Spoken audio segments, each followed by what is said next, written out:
Доколку навистина се посветиш на креирање на квалитетна содржина, при тоа бидеш автентичен кон тоа што го пренесуваш, не рекламираш нели се и се што, односно се држиш до тоа кое што ти навистина го користиш и го сакаш и тоа многу лесно го препознава тој што конзумира твојата содржина, мислам дека да, полека може, односно почнува да може да се заработува од овој тип на професија. Но и тука можностите се ограничени, односно не е тоа достапно за широкиот број на публика, односно пак се бара да има поголем број на следачи кои што те следат. Како се боја на прва фала што дојде, знам дека и твоето дете го фати бранот на настинки и грипови. Да, кој што мислам дека не прекинува никогаш. Такво чувство имам. Не прекинува, нели? да, Затоа што да, сите да. ти викаат ке се стопли, сега ќе видиш април, мај. И после нови вируси доаѓаат, нови алтернативи на кои што ќе се разболат и тоа е тоа. Веројатно додека не го стекнат оној имунитет кој што треба да го стекнат за да може да бидат по континуирано во градинка на училиште, зависи нели колкавени се. Моја все уште во градинка.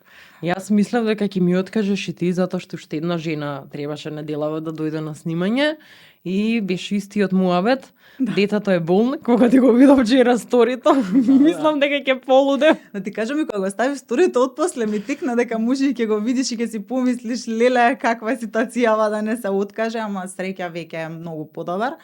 Очекувам дека деновиве веќе целосно ќе закрепне и ќе биде секако што треба. Сега е со баба му така да. Пиша дека вчера баш на сторито дека работеше од дома. Ај први со тоа да почнеме, затоа што твојата не главна работа, ама една од твоите окупации, ајде да кажем, и тоа што стварно го сакаш е токму дигитален креатор, како да го преведеме на македонски, така е преводот на содржина. Колку може човек, па дури и тоа, не мора да е другата регуларна работа, затоа што повеќе работиш ти, може да работи од дома со дете? Те прашувам прво за ова, затоа што гледаме преплавени сме на социјалните мрежи со среќни, исполнети, весели, убави мајки кои работат од дома, имат 3 оброци изготвено и чуваат дете. Како ти успева ти дома? Многу тешко. Искрено, кога останав бремена, реков јас нема ништо да смени. Тоа кај мене, кога ќе се роди детето, јас ќе можам се да успеам, се да постигнам, работа, хоби, да бидам најдобра мајка, него да го гледам од дома, ма се што треба. Реалноста беше многу поинаква. Она што прво нели не можеш да се многу тешко нели да го добиеш оној мир кој што ти е потребен за да сработиш секако што треба, без разлика дали станува збор за хобито кој што нели е конкретно кај мене креаторот на содржина или пак нели регуларната работа која што си ја работам. Повиците се многу потешки нели кога треба нешто посериозно да разговараш со некој клиент или било што, не можеш така лесно да кажеш мама не ми влегува и посебно кога се многу мали, тешко можеш да се разбереш, ќе те влече, ќе ти плаче во позадина и слично, така да навистина е многу тешко да се искоординираат сите тие работи. И плюс она што дефинитивно ќе го забележат и децата и тоа што кај мене исто така го имав забележано како случај, кога гледа дека не му обрнуваш доволно внимание, тоа може многу да се одрази понатаму и на дел на неговиот развој и на се останато. Значи те гледа цело време или со телефонот во рака, гледаш во екран, работиш на компјутер. Се тоа е малку еден погрешен пример за него кој што го гледа, а и може да се почувствува запоставен, затоа што он смета дека ти си дома, мале, знае дека си дома за него, не може он да процени дали ти сега имаш работа или не и може да се почувствува запоставен во тие моменти, а тоа јас го имав почувствувано кај него кога поголем дел од времето знаев да одвојам за да речеме креатор за креирање на содржина, со цел да си докажам на себе дека не јас не може се ќе постигнам, не може да трпи ни еден аспект од мојот живот, ама испадна дека дефинитивно одредени периоди во животот си носат своји приоритети и не е ништо страшно да се сменат приоритетите со текот на годините, така да сума сумарум да кажам не е воопшто лесно. Еве го на скоро 4 години во јуни ќе полни и сепак додека е он дома не е баш така лесно да се исхендла тоа. Барем во мојот случај, некој можеби тоа многу поуспешно го прават. Тоа и го спомена со телефонот кога се чувствува дека се отфрлени, но потоа доаѓа еден друг момент кога ние па се лутими, не ни е јасно како се децата цело време на телефон. Да, а ти си нонстоп на телефон. Исто како што си играат со денинската за телевизор, затоа што не гледаат ние само програм по програм. Не гледаат ние што правиме. Мислам, деца се кои што учат од пример, дефинитивно копираат, сунгери се, значи впиваат се што е околу нив, примарната околина од која што се обкружени се семејството, така да се што не ни се допаѓа кај нив, прво треба да си го провериме кај себе, да си го препознаеме кај себе, па да го промениме, па да очекуваме дека можеби и они ќе го променат во однесувањето. И тоа да си го признаеш на себе, никогаш е малку тешко. Тоа е најтешко. Да, ама што порано го осознаеш, тоа подобро и за тебе и за него, мислам, за детето. Општо, нели? Сакам да ќе се навратиме понатаму во текот на подкастот. Сакав многу да те прашам за Грузија. Те викнав за нешто друго во подкастот, ама морам да те прашам за Грузија. Да само на тие што не слушаат, да им кажеме да останат пред малите екрани. Ова. Иако е подкаст, секогаш сакам да го кажам, нека останат пред малите екрани на слушалките. Подоцна малку ќе зборуваме за убавина, за нега, за шминки, вака понародно ставено во еден кош кажано, но мора да те прашам за патувањето во Грузија. Јас во описот на епизодата ќе ги ставам твоите влогови од патувањето, видов дека имаше објавено и беа многу убави. Баш беше мерак тоа. Останува уште третиот, што се надевам дека викендов ќе го монтирам и ќе го снимам во voiceover за да се сподели и да се заокружи таа приказна. Ќе може таман да го погледнат тие што ќе го следат подкастот. Од каде таа љубов за Грузија? Јас мислев дека сум единствена. Ја всади сопругот искрено. Тој беше таму па делумно службено, делумно да види одредени пријатели кои што ги има, кои што се грузици. И беше воодушевен од земјата, од природата, од гостопримливоста на народот и нели на пријателите кои што си ги посети, каде што рече да јас морам тебе да те однесам во Грузија, прва прилика, иако таа прилика не очекував затоа што тој лани беше. Не очекував дека толку брзо ќе дојде таа прилика, особено со мало дете, работа и се останато. Но некако преку ноќ се одлучи, начекав ефтини карти на визер, има шанса преку Солун да се лета.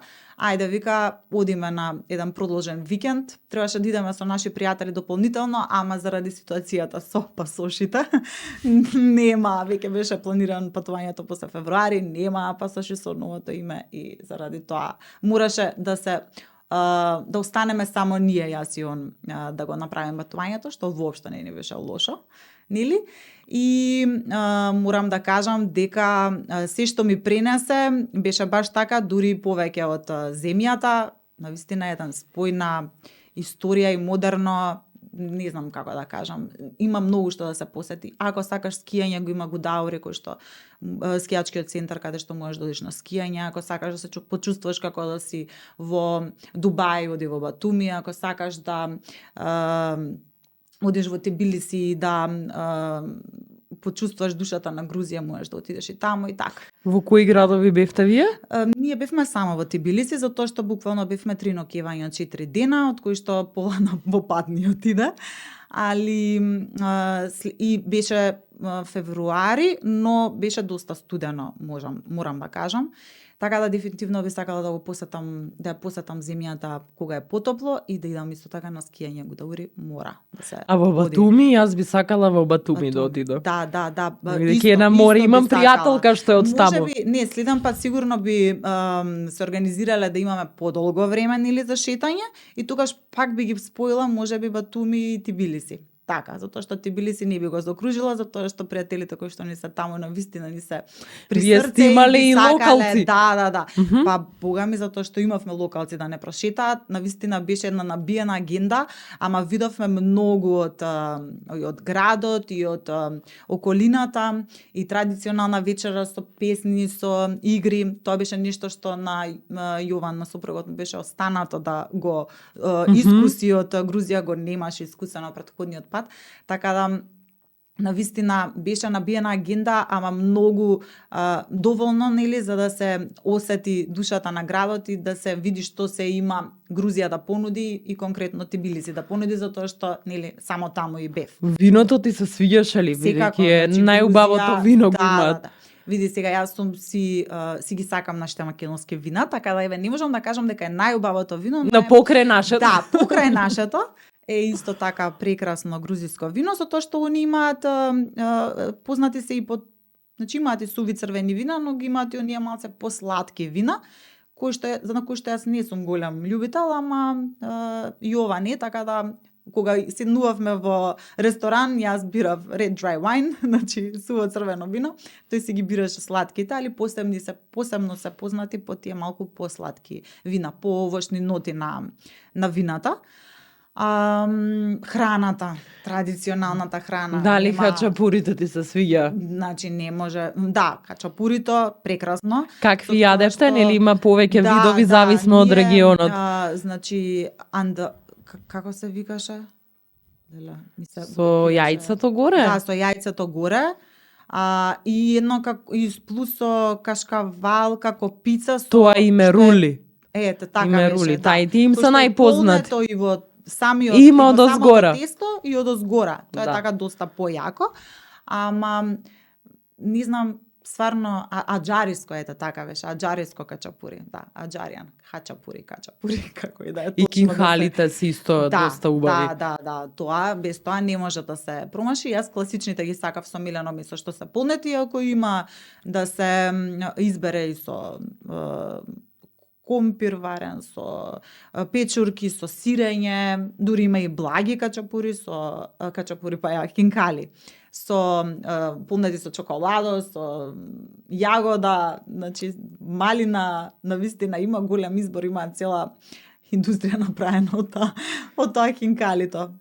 Са ги спомна исто танцовите, бевте на оној перформанс каде што мажи со сабиите играат.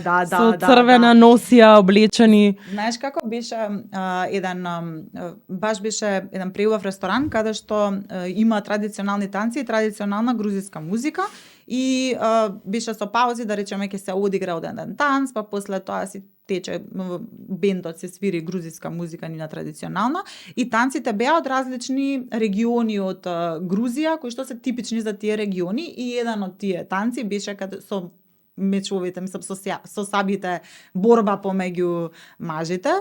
Она што баш беше интересно и кога ги гледаше жените како да лебдат над да, како да има тркала долу, така мине, така ми личат. Баш така. Мислам буквално како да лебдат, како да не чекорат, така некоја грациозност, елеганција во движење, а сепак голема сепак и на ритам кој што те подигнува, навистина многу интересно. Сакам и јас многу да отидам. Волку информации знам затоа што кога живее во Прага, се дружев и живее во кавказиско мало, имаше многу луѓе од Арменија и од Грузија и затоа ми се познати сите овие работи. Не знам дали си го гледала, бидејќи ете фамилиарност е влюбеници во земјата. Дали си го гледала And Then We Dance?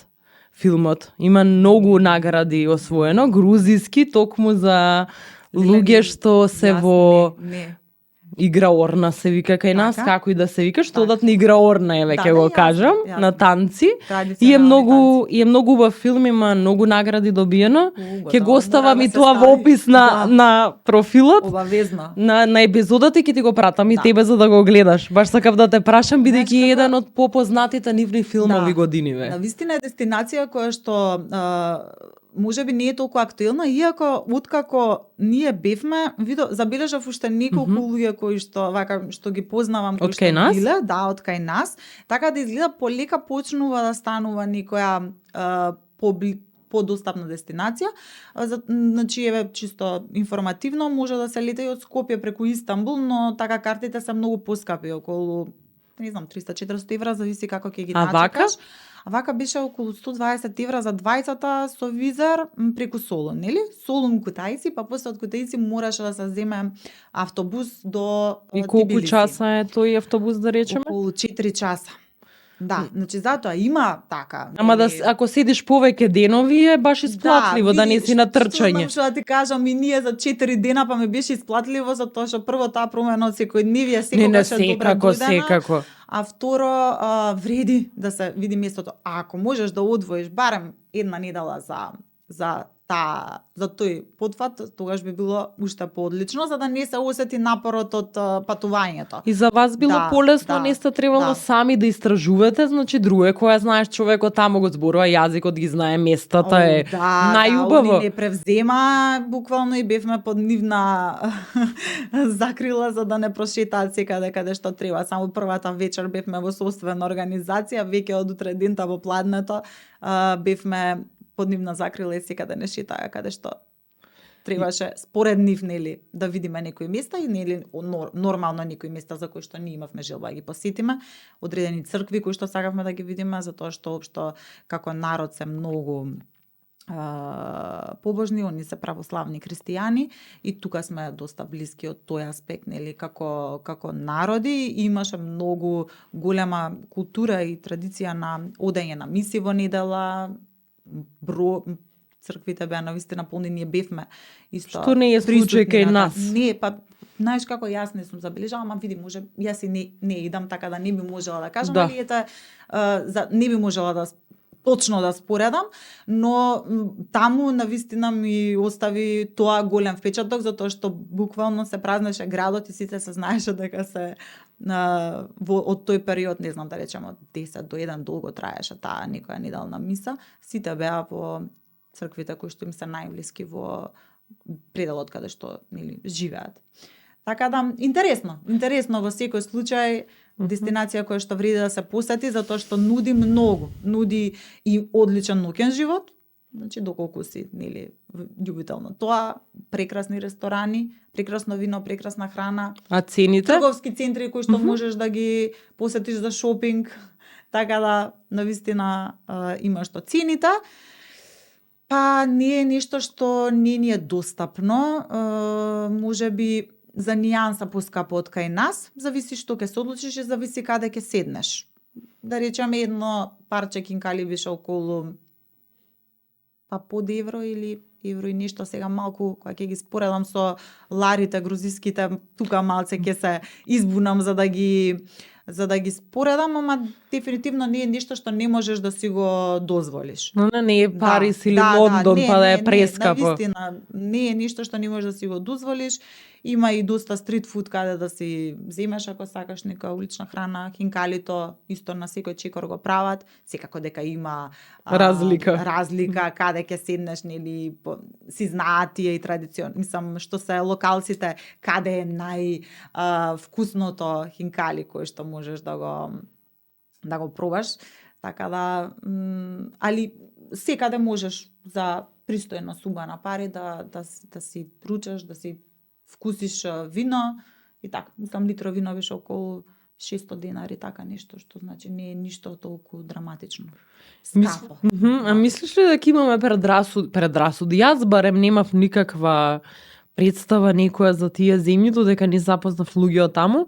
Може би поради тоа што се земји од бившата СССР, па ние мислиме дека се кој знае колку сиромашни, дека тоа не се развиени земји, а по се што гледав и ми кажува пријателите од таму, Тбилиси изгледа како еден Белград, можеби подобро од многу градови во регионот. Да, види, па кога одевме со автобусот за да стигнеме до Тбилиси, кога ги видев помалите градчиња, многу потсеќа на нас, на какви се нашите села, какви се нашите патишта, па дури.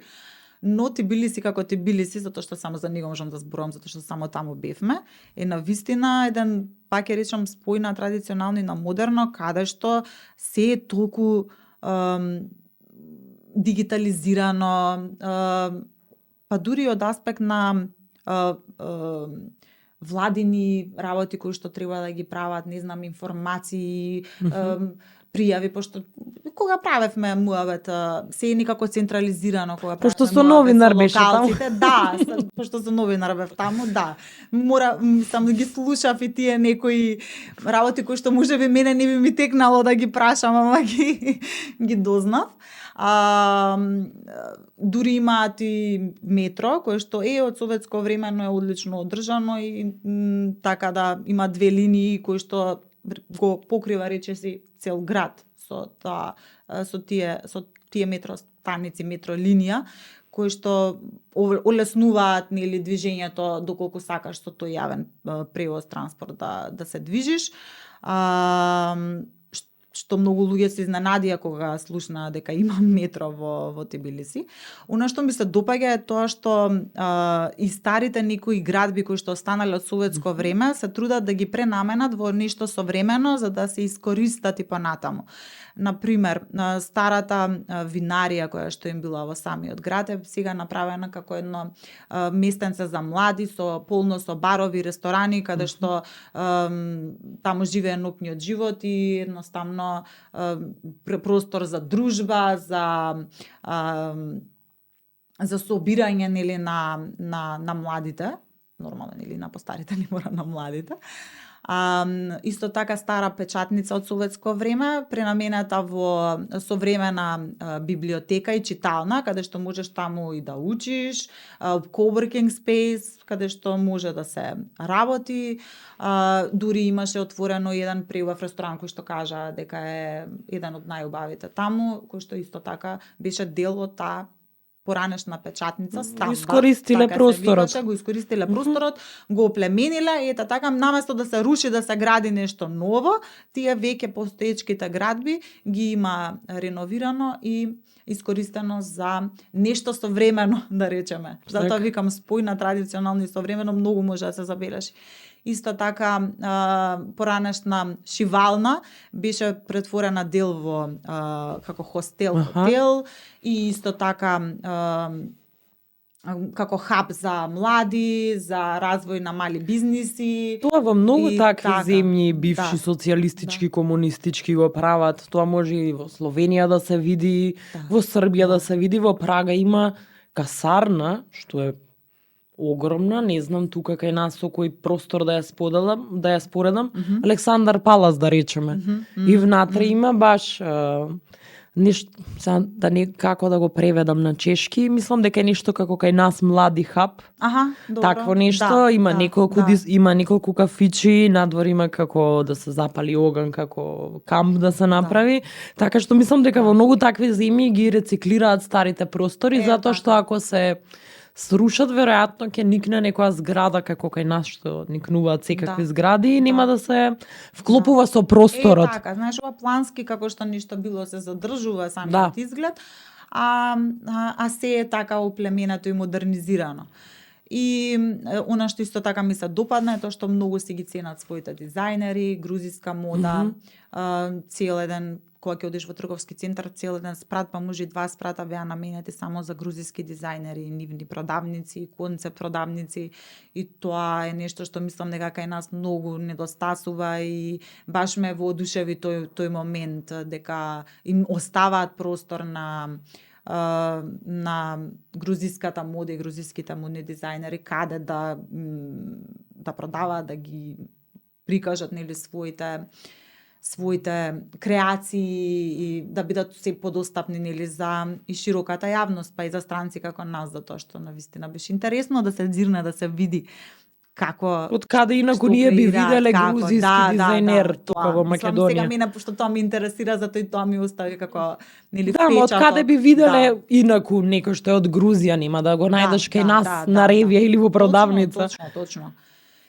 Што друго? Па тоа би рекла вака. И ти реши ова се да го снимиш, мислам имаш неколку влогови.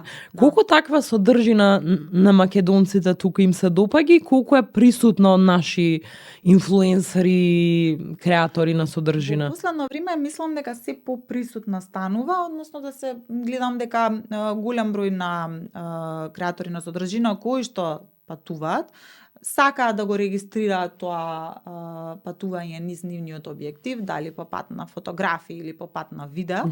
На некој повеќе му одговара да раскажат приказна, на друг само да прикажат што посетиле и како посетиле, но мислам дека полека почнува и да се јавува и како еден тренд се повеќе да се документираат патувањата.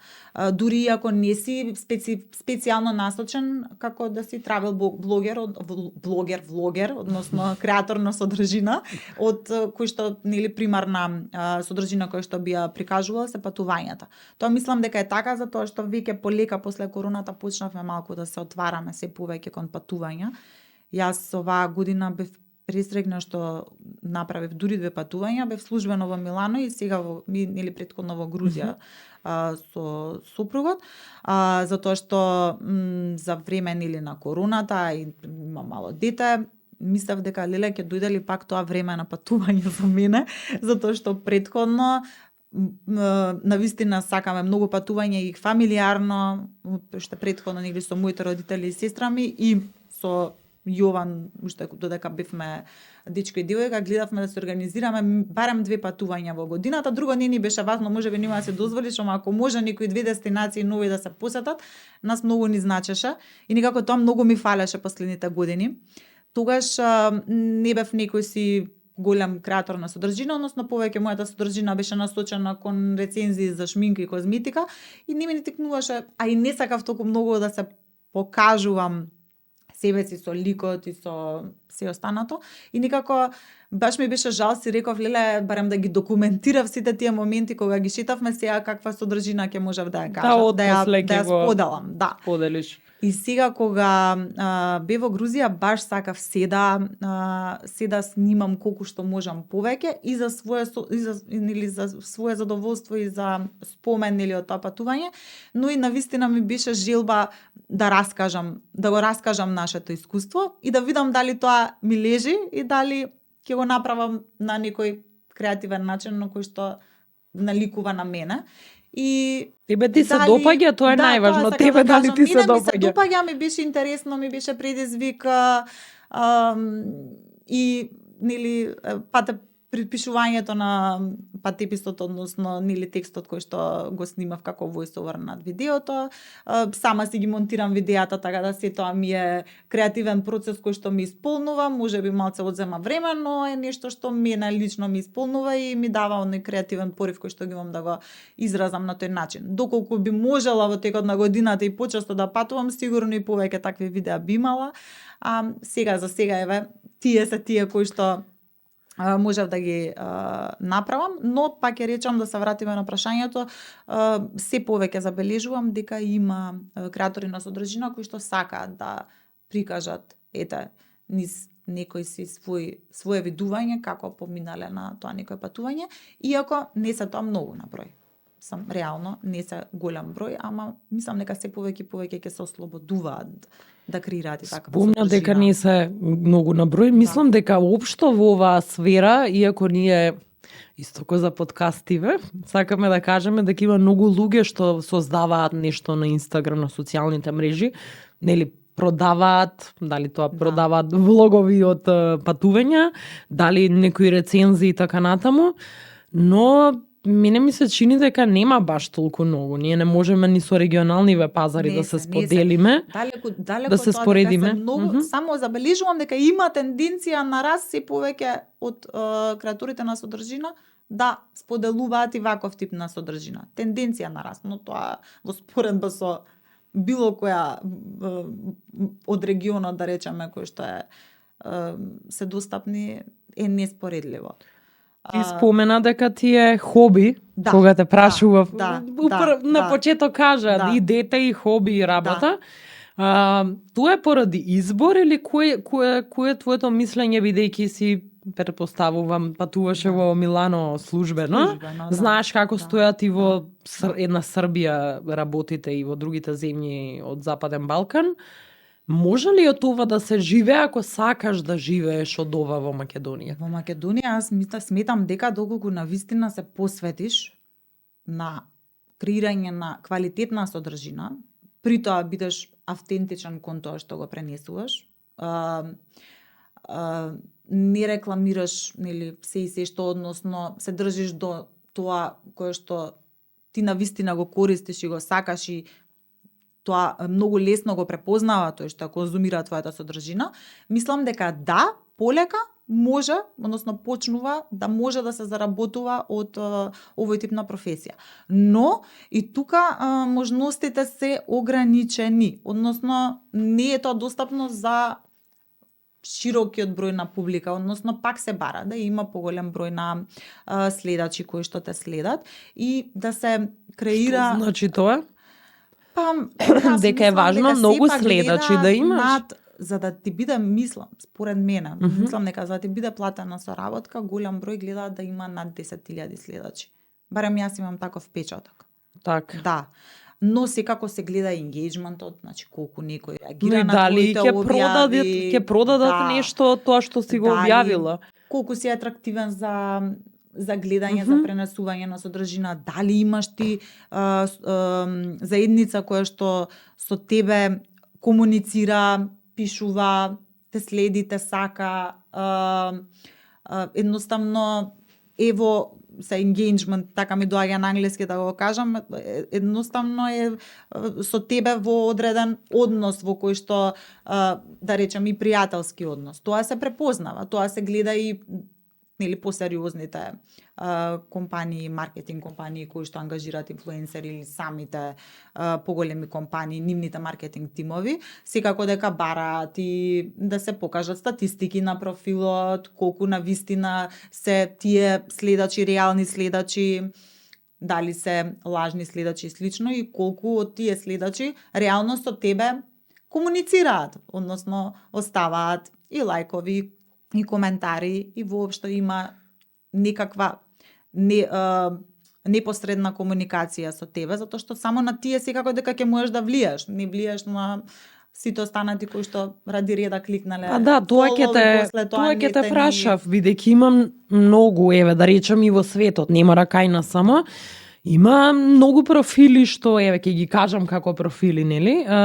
Има многу луѓе што имаат и по 50.000, по 100.000, некои имаат помалку, но мислам дека и на светско ниво веќе во тој правец оди и маркетингот, каде што не е важно ако тебе те следат 200.000, ако од објавата за некој кармин, да кажеме, никој не им купи ништо. Да.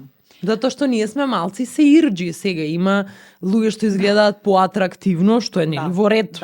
Како и да си се фотографира, тоа е сечија преференца и избор. Точно. Но ние сме сирџи, можеби јас така ќе те следам колку за да те следам зашто сум те видела некаде и никогаш ништо да не купам од тоа ти што го рекламираш. Така. Зашто ќе ме интересира дали во Грузија си била, да речеме. Да, јасно, посебно се ирџиски кои што имаат по расплинет тип на содржина која што ја креираат, кои што не се толку ориентирани на одредена ниша, како што јас бев порано само на, да речеме, шминка и козметика. Сега знам да си креирам повеќе од секојдневниот живот, затоа што едноставно јас сум присутна, иако полека растам многу органски, сум присутна па од 2017, ако не се лажам, на Инстаграм со мојот профил, претходно со Get on my mirror, така се викаше. Сега веќе под моето име Бојана Делединкова.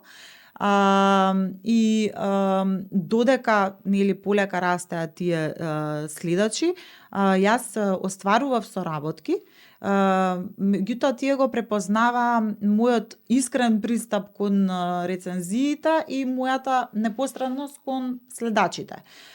И секако, нели, нормално им се допаѓаше содржината која што ја креирам визуелно, но и нели како ги пишувам рецензиите, описите и слично. Сега, тогаш значи сум имала и помалку следачи, пак ќе речам. Затоа не мора да значи дека секогаш бројката е пресудна, особено на светско ниво, тие микроинфлуенсери кои што имаат и по неколку илјади следбеници само, но имаат ангажирана публика која што ги следи и кои што се што би покажале, би купиле затоа што им веруваат на нивните препораки и како се наемуваат за различни кампањи. Сега многу е модерно и само креирање на содржина, каде што ти не мораш ни да ја продаваш односно да ја рецензираш таа содржина, туку само да креираш содржина која што после тоа ќе може да користат брендовите во нивни маркетинг цели. Како на пример? Дури и сега тоа креатор на еве сега на пример не знам имаат нова крема некоја некој бренд вади некоја нова линија, нова крема, се ангажира одредениот креатор на содржина да направи видео, мини видео или фотографии од производот, како се користи и слично, каде што не мора ни да се гледа ликот на тој што нели го ја прави таа содржина и таа изгледа user generated, односно креирана содржина од корисник на производ и истата таа после тоа се дава на користење на брендот да споделува на Инстаграм. Што не значи дека ти не можеш да се со ликот и да кажеш еве јас ја користам кремава. Значи ти не си инфлуенсер, ти си креатор на содржина. Односно имаш одлични вештини за снимање на видеа, за фотографии и можеш да го доловиш убаво производот кој што после тоа тој тип на содржина ќе може да го искористи брендот во нивни маркетинг цели. И најчесто тоа гледам дека на пример се дава можност за користење на видеото во рок од 1 година за толку и толку пари и така натаму за тие тоа средства. еднократно се продава или после се зима можете или некој прават и договори да можете некој процент да зимаат? Да. Ба не процент, туку баш го продаваш. Јас ви го давам, вие можете ова видео да го користите во рок од месец дена, да се објавува на вашите социјални медиуми или вашата веб страна, доколку сакате да имате пристап до таа содржина, односно право, тоа е секако авторско право, да ја користите таа содржина во рок од 1 година, тогаш толку и толку ќе ве чини, секогаш е поевтино нели доколку се плаќа по месеци или на годишно ниво и така натаму. Значи тоа како индустрија во светот е многу распространето, кај нас мислам дека уште не, можеби и грешам. Не сум толку во текова чисто само ми е мене некоја пасија и интерес, ама ете на пример доколку си ти некој како Envato елемент што се како Pixabay, каде што автори си ги продава фотографиите и видеата и ти можеш да ги нешто слично е, тоа е принципот. Тоа што значи тоа пак е некоја фристок фотографија. Да, ама авторот му е продава на платформата, им кажува користите за толку време и тоа е. А тука пак имаш мислам нека директна комуникација со брендовите. Тоа е. Така и нас кажа не знаеш дали се прави. Не сум сигурна. Ние сме многу мал пазар и мислам дека секогаш сакаат луѓето да видат некој. Забележано дека конкретно доста таков тип на можеби на соработка со фуд блогери. Да, со храна имам доста видено. Со храна. Каде што тој тип на содржина не мора ни тој нели креатор на содржина да споделува, ако сака ќе сподели на својата на својот Инстаграм профил, ако не сака не мора, ама таа содржина ја дава на користење на компанијата која што го најмила за брендот за кој што го ја креира таа содржина. Тоа мислам дека го имам забележано кај наши креатори за храна, а за овој тип на друга, дали мода или козметика, немам забележано. Тоа се пак некои соработки и кои јавни соработки каде што содржината се постира и на се постира или како колаборација обично сум видела. На тоа ете колаборација, соработка сакав да, значи толку сме веќе. Некогаш сама се фаќам некаде има превод, некаде нема, ама тука имаше. Добро, во тој случај да речеме, немаш никаква одговорност како креатор поради тоа што твоето видео се користи, каде што не нужно името ти е споменато, но ме интересира оној другиот дел каде што спомна некои работи ти, каде што одредена компанија на пример тебе те ремува, дали е тоа за кампања, за одреден производ, што и да сте се договориле. Тоа многу често го зборам, бидејќи ние подкастите сега, се што е на YouTube, сме во еден простор што не е регулиран.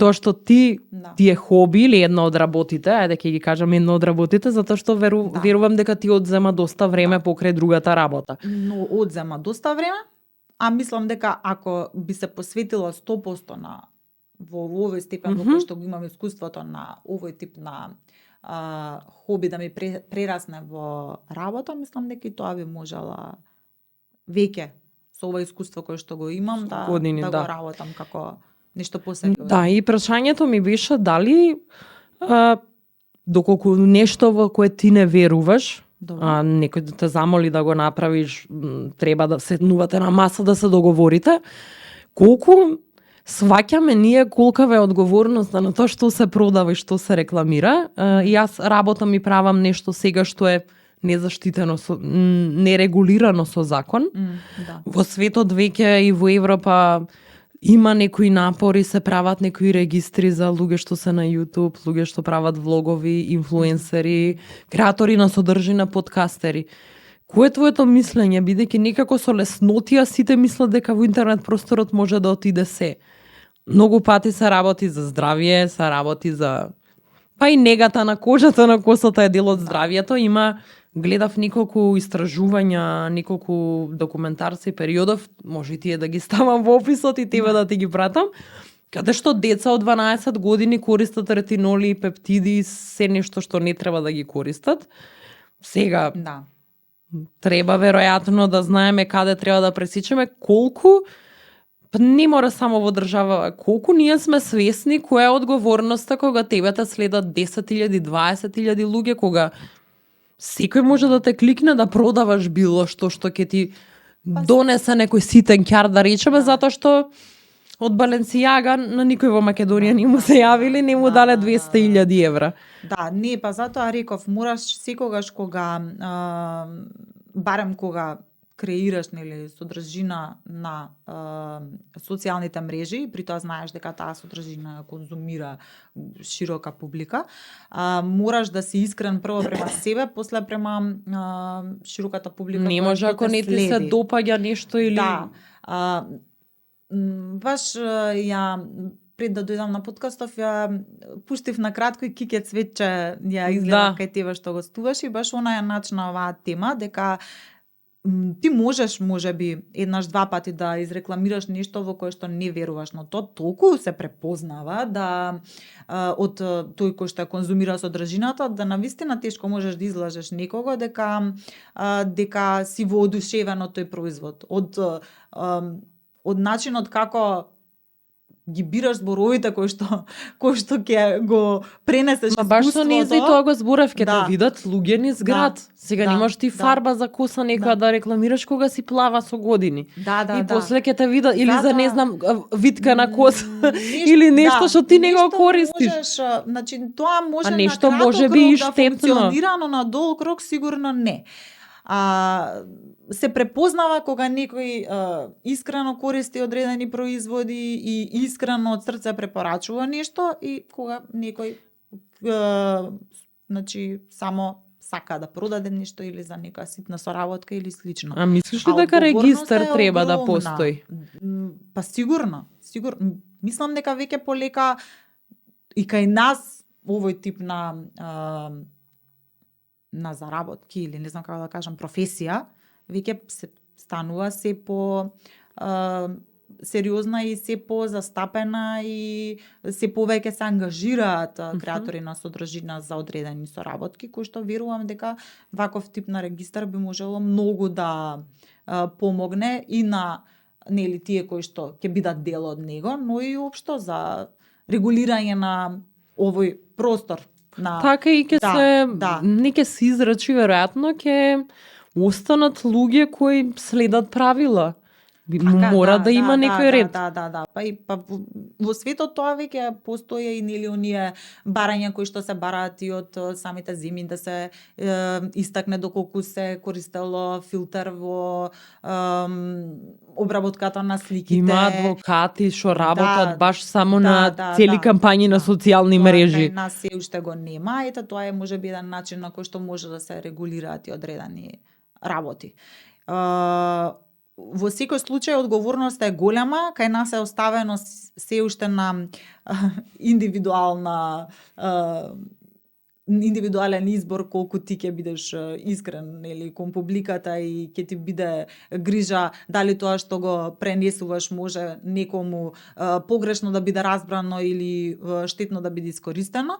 Јас секогаш затоа што станува збор нели за мои лични искуства со користење на козметички производи и шминка, јас секогаш кажувам дека ова се мои искуства со производот. Јас имам таква и таква кожа, комбинирана, вака, така, значи, тоа не значи дека мора да биде истото искуство и со вас. Дури ако не ми се допаѓа некој производ, тоа значи дека не одговара за мојот тип на кожа, за состојбата во која што во моментот ми е, затоа што и состојбата на кожата е менлива работа, зависи од хормони, зависи од тоа што се јадел, какво е воздухот надвор, дали си е патувал зима, по авиони. Ете така.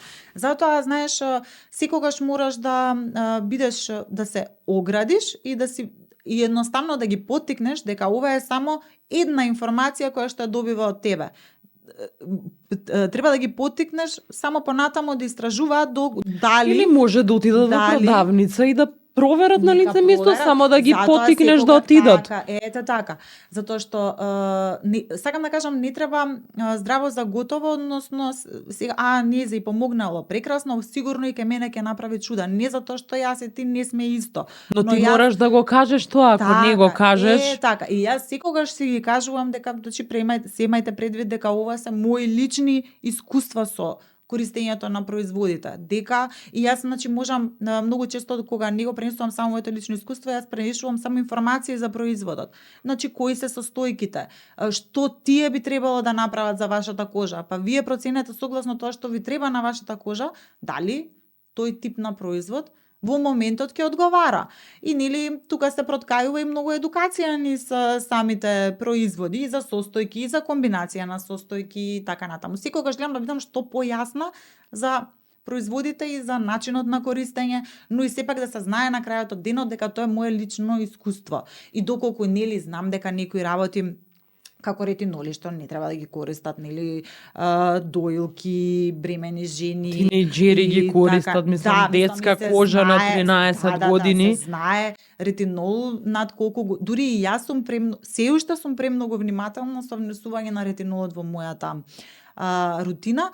Не од аспект на штетност, туку од аспект на како мојата кожа ќе изреагира на ретинолот, затоа што знае да ја изфрли кожата, да ја исуши доколку не се пробав јас еднаш поради реклами многу така, да пробам. И па да, затоа знаеш како дел од одговорноста е и на креаторите на содржина, дел од одговорноста и на самиот потрошувач кој што нели треба да се ја истражи.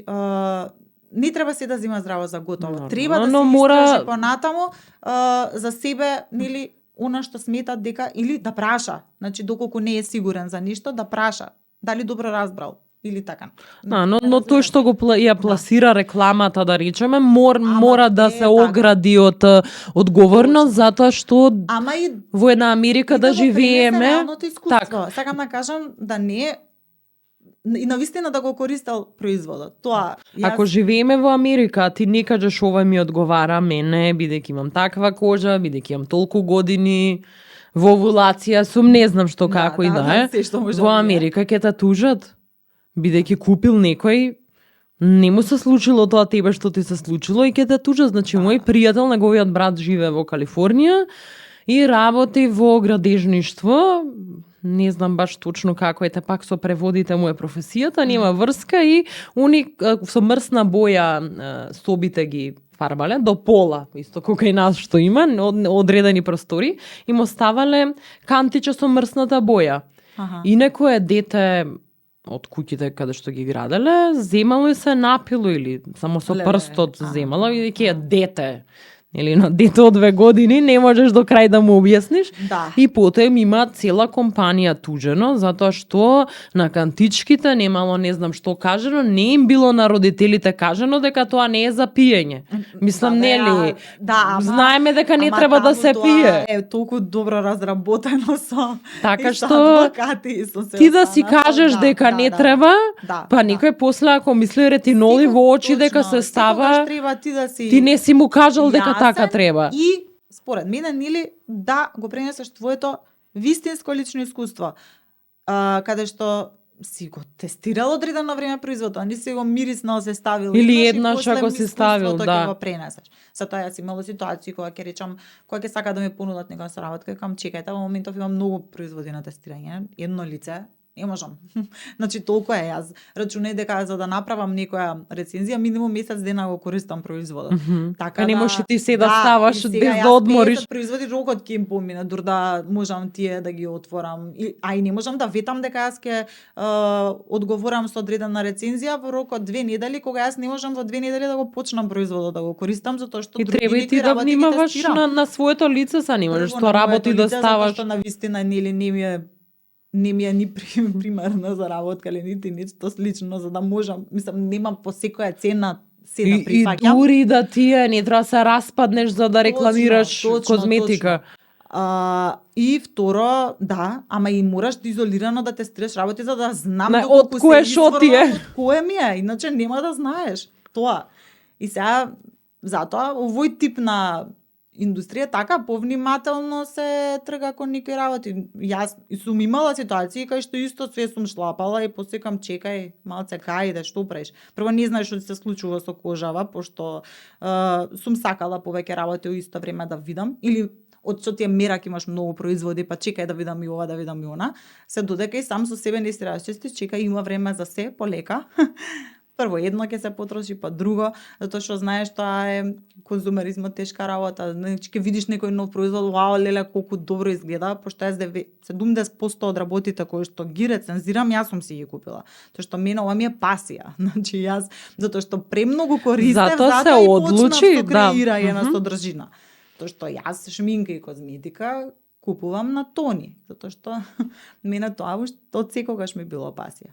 Особено шминката. Козметиката морам да признаам дека ја почнав пред околу 7 години посериозен пристап да правам, ама претпоставувам затоа што ја сега имам 34 години. После 25-та сум осетила дека на кожава нешто плюси треба освен една крема на саба или навечер и така да за шминка сум сакала исто уште од малечка. Сум крадела шминки од мајка ми за да Значи поради твојата обсесија стана ова дел од секојдневието. Точно.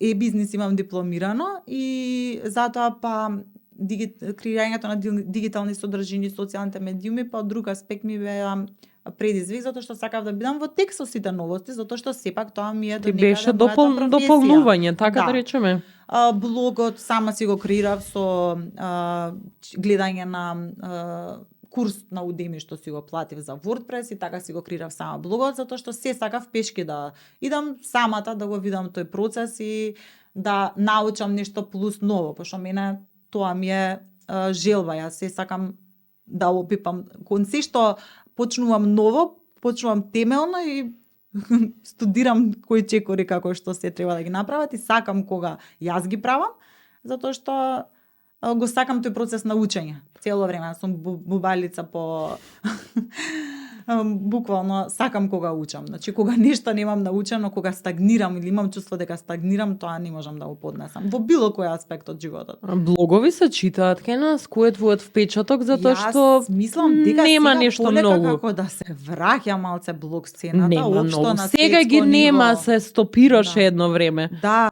не сега како да се враќа полека, искрено, затоа што гледам и на светско ниво, не само за кај нас не правам муавет.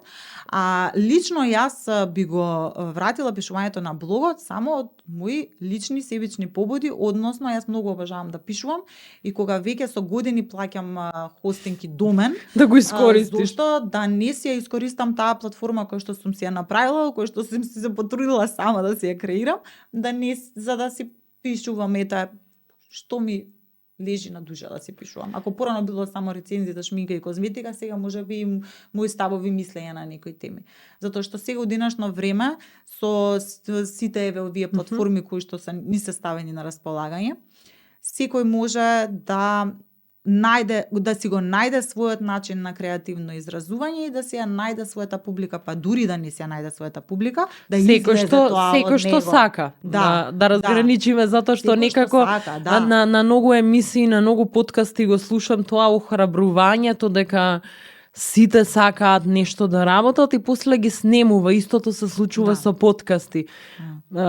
Ти си човек, по се што кажуваш, што сум забележала, што е креативец. И убаво што интернетот и сите платформи што постојат, на нас луѓето што сме креативни, ни помогнаа да си го најдеме каналот. Затоа што некако гледам многу емисии, многу некои тренинзи, подкасти за личен развој, за мотивација и луѓе напуштаат редовни работи или мислат дека секој треба да го работи ова. Тоа самата кажа, многу работа, многу спремање. И јас ако ми дадеш 100 креми, 100 моливи за очи, пола ќе ги изгубам и нема другата половина да знам како се аплицира.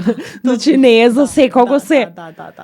Треба, нели, да разграничиме. Јас, по принцип, сум секогаш, имај си ја твојата регуларна работа која што ти дава, нели, основни примања за да можеш, нели, да екзистираш и да си ги задоволиш своите потреби, хобито некогаш и не мора да биде, значи хобито е тука, не мора секогаш да се монетизира. Значи хобито нека е тука за да те исполни емотивно на начин на кој што може би работата во моментите не може да те исполни или ти станала некоја си рутина од која што правиш некоја заработка, па зошто по секоја цена и хобито мора нешто да бидеш кој што ќе биде извор на приход и заработка. Некогаш може да остане и само хоби. Не мора по секоја цена, затоа што и тоа знам дека знае да се пропагира по секоја цена, еве зошто да не. И сите дека треба да имаат мал бизнис, значи не треба сите да имаат. Затоа што па кога ќе го имаш притисокот на заработка, па веќе ќе се изгуби задоволството од хобито. И квалитетот. Да.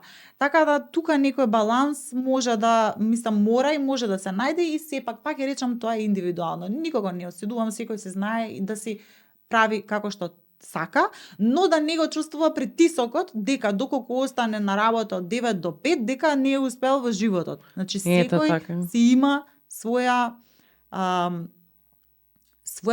перцепција, своја желба, своја идеја, свој пат за својот живот и кариерен и семеен и така натаму. И блогерството, инфлуенсерството, креаторите на содржина, луѓето сметаат дека тоа се лесни пари. Ти самата кажа за 7 години имаш 10.000 следачи. И тоа ги направив со мак. Не со мака, него можеби и последниве, значи најголемиот скок беше можеби последниве неколку месеци, кога јас почнав малце по слободно да креирам, односно да креирам соодветно, да немам толку стегната. Да креирам содржина која што мене ми прави задоволство, а не содржина која што мислам дека треба да ја креирам за другите. Да, тоа што веќе сум стигната до одреден степен кај што навистина креирам се што ми тежи на душа. Многу знам дека ќе одследат за тоа што можеби само ме следале за шминка и козметика. Ма ќе дојдат нови кои што можеби ќе се препознаат во мојот начин на живот и тоа е тоа. Знаеш како сме го надминале оној момент кај што сме сакале на сите да се допаднеме и она чувство на желба и потреба за припадност некому, кој што сум ја имала многу низ годините.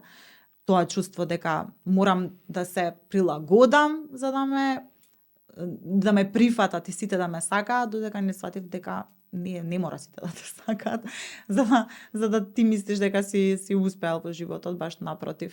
Чим има некој што не те сака, добре, значи си имал некој став со кој што си. Па не, тоа е многу нездраво размислување да мислиш дека треба на сите да им се допаѓаш во било што и да работиш. Знаеш како зошто би им се допаѓал на сите? Знаеш како и тоа е дел од созревањето, затоа што претпоставувам, добро, тоа се некои работи кои што влечат работи уште од детство и така натаму. Од средина, од училиште, од се заедно.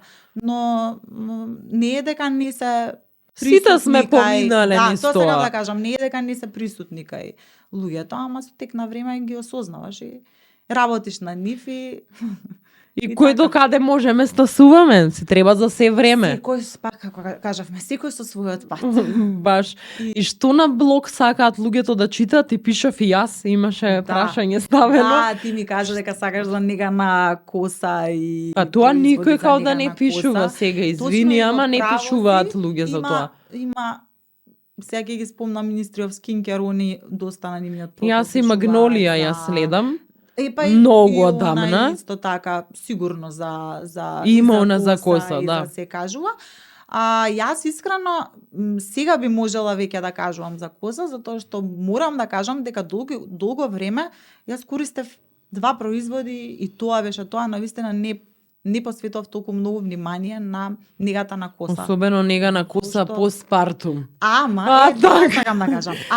Постпартум се смени приказната. Ама и тука имав многу trials and errors, значи многу проби и грешки. Јас сега низ тоа поминувам. Што ми одговара.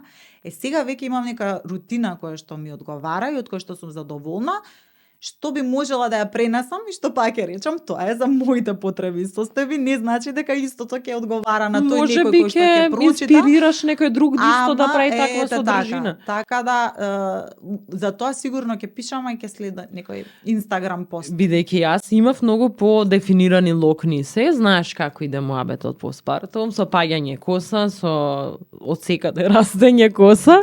Бидејќи јас пред пораѓај можев косата со свински сапун да исперам и да има локни. Ама не било така и гледам дека па и на јас сум сега во процес на враќање на локните, па сега ќе видим. Да. Значи ние знаеш маката, можеш да правиш за ова содржина. Ете ти. Бидејќи видов дека странци има доста за тоа што пишуваат, ама ги видов производите, пола ги нема во Македонија. Сега дека ќе одам јас до Билгард или до Солун специјално за тоа и ќе биде као да сум отишла кузни каде, бидејќи јас се што користаме достапно тука, така да се што би пренела на вистина ќе биде од моја лична. Ако најдеш за кадрава коса во Македонија што има, ќе те следиме. Сестра ми има баш кадрава коса, значи зборам локни од корен па до исто имав и јас такви, да. И така да ете од неја можам да украдам предлози за производи, ќе биде нејзина рецензија, затоа што дефинитивно она и доста пробува од тој. Јас ќе дојдам на мене пробувај. Дај ми ги па ќе збориме. Може да ти се дадат на тест па да видиме. Сите коментари и сугестии и искуства се добре дојдени од. Што имаше друго ево освен нега за коса? Што бараат луѓето, што сака да читаат? Жените претпоставувам повеќе. Значи пишува шминка, како најлесно брзо да се нашминкаш, едноставна рутина за шминка, едноставна рутина за нега на кожа. Никој немаме време. Да, значи она 5 минути шминка работава. И имаше многу што пишува што и да читаш од тебе што и да пишуваш од тебе ќе читаме. Се ме инспирира. Една пишува јас се лакирам, како ги негуваш ноктите и кои лакови ги препорачуваш, затоа што јас мислев дека никој во денешно време не се лакира, само јас сум останала дека сите прават гелни нокти. Јас се лакирам. Ама имало и останати кои само што сега ги одмарам. Како беше? Сега ги одмараш баш. Така да за се интересираат у принцип, затоа што јас многу пишувам, се споделувам и за книги кои што ги читам и кои што ги сакам, мои некои лични, сега ти знаеш, кажуваш за тие личен развој, тренери и се. И јас сум некоја присталица за работа на себе и на вистина сакам кога воведувам рутини кои што ми прават да бидам јас да се чувствувам како да сум одвоила малку време за себе и за мир на мојот мозок, затоа што навистина сме бомбардирани со информации од сите страни и нели мисли во дома си, нели со сопруг, со дете, за нив, за да мислиш се да биде на време, средено, направено и така натаму. Сите обврски кои што нели ни отежнуваат во главата и во мозокот.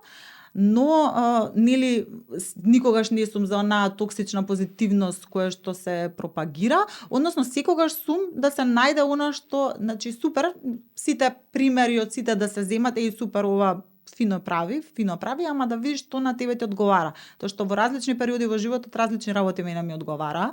И ти интересираат. Едно време ако се фрустрирав затоа што не можам да станам рано за да направам се што сакам да направам, затоа што одма кога станував, Ведран стануваше со мене и реков леле, како може сите да стануваат саат време пред да станеат сите останати, да го имаат тој саат време за себе си, додека не сватив дека оке, ова не е твојот период во животот каде што ќе можеш така да функционираш и се е тоа во ред. Прилагоди си ја рутината навечер да ја правиш кој што тебе ти доаѓа убаво, нели, за да можеш некој да се рестартираш. Ќе се откажеш некој месец понатака, ќе ги правиш ништо страшно. Да, ама прилагоди се согласно тоа што тебе ти одговара. Не нужно дека се мора да биде наутро. Се додека еве после скоро 4 години дојде степен каде што јас тоа што сум сакала и што ми пријало порано, сега пак можам да го правам. Значи 4 години не се малку, ама не се ни многу. Значи луѓе по животниот век е толку зголеме, живееме по 90 години. Видите, и тоа баш би кажала сите кои што се нели тазе мајки постпартум и се што им е тежок тој период, среќа, значи тој период на губење на својот идентитет, полека се враќа со текот на годините. Тука сме, само еден период се бараме. Спомна, мислам, баш има сега една крајна линија на токсична позитивност. Некаде баш многу убав Инстаграм пост прочитав дека ние на мајките им кажуваме дека треба да внимаваат на себе, им нудиме self-care затоа што тоа не бара никаква помош од општеството. И во таа линија и токсичната позитивност, затоа што ти на мајка ти кажуваш дека па ти стани од сабајле час и половина, нешто ќе извежбаш, ќе прочиташ книга, затоа што тоа не бара некој да дојде дома да ти пушти машина, да ти донесе ручек и да го изнесе детето од дома. И јас можеби ќе имам час и половина сабајле, или ќе немам, или навечер, ама лиштата, детето, ручеците и работата треба јас и супругот дома пак да ги завршиме. Така. Затоа што не можеме некако, нели, за едно дете да порасне треба село, ама селото го нема или ние го избркавме, па сега ќе продаваме дека треба ние да се грижиме за себе. Убаво е, ама ако ти имаш работа, денеска сме снимиле подкаст, детето ти е дома на стината, моето е во градинка. Тоа што ќе си ги излакирам ноктите, мене нема душата да ми ја смири. Некако ги помешавме работите. Значи дојди дома, ручек направи ми, знаеш ли колку ја за тој ручек. Јас тука на вистина не можам да се пожалам, затоа сакав да кажам дека се крајности. Крајности се. И никогаш не можеш да се споредуваш со никој, затоа што на вистина не знаеш како му е дома. Како му е дома и кое село е стои позади нив, да речеме, од кого се добиваат помош, за да може да стигнат да направат се тоа што е можеби јавно објавено. А и се индивидуално, еве ти што викаш, можеби едно лакирање нема да смени ништо, кај мене едно лакирање, тие 15 минути што ќе се фокусирам на лакирањето, да не мислам на ништо друго, ми прави ресет за цел ден. Па затоа што не става во медитативна состојба. Да не правиш нешто друго, механички. Мете така. Затоа секој треба да си го најде своето, ама не нужно се што се пропагира дека така мора да биде. Па тоа мислам дека прави најголема фрустрација, дека има унифицирано нешто како жената треба да живее, дали е мајка. Па мислам дека ние сме жртви повеќе на ние миленијалците цел живот сме на диети, видејќи гледавме манекенки што имаат по 30 кила, како тело што е совршено на жена. На колку диети си било? Од 7 дејнија па навам 8, ајде да не претерувам. И кога си ги гледам сликите кај што сум најслаба на свет и викам кој мене ми кажувал дека ова е некој што е дебел. Не си викаш ти самата која ќе се видиш? Да, посебно сега, значи баш исто пред некое време гледав некои стари слики, баш од периодот кога беше свадбата, тогаш бев и најслаба и викам леле, не ми се верува, викам дека вака сега кога се гледам, сега сум тогаш сум мислела дека као не сум слаба. Дека може уште кило две. Да, викам сега да ги имав тие кила и така да изгледам леле шо убаво, ништо викам, ништо друго не ми треба, разбираш? Ние сме повеќе жртви на тоа, сега да бидеме реални.